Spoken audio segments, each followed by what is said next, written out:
ভাই এদিকে আসেন না ভাই। ভুবনডাঙ্গা গ্রামটা কোন দিকে? এদিকে না ওদিকে? সামনে একটা নদী আছে, ওই নদীটা পার হওয়ার পরে হলো ভ্রমণ গেলাম। আচ্ছা থ্যাংক ইউ। হ্যাঁ ঠিক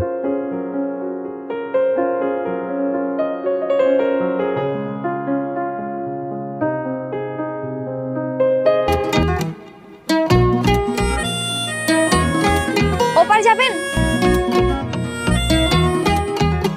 কি হলো তাকিয়ে আছেন কেন? লাকেজ স্টেশন নেন। লাগেজ কিন্তু বুঝতে পেরেছি, টাকা পয়সা না দিলে ব্যাগ ধরবে না তাই তো? ঢাকা শহরে এরকম অনেক রিকশাওয়ালা আছে যারা টাকা না দিলে ব্যাগ ধরতে চায় না। ঠিক আছে সমস্যা নেই, আপনাকেও এক্সট্রা টাকা দিব, একটু ধরেন, এসে অনেক ভারী। কি হলো তাকিয়ে আছেন কেন? ধরেন।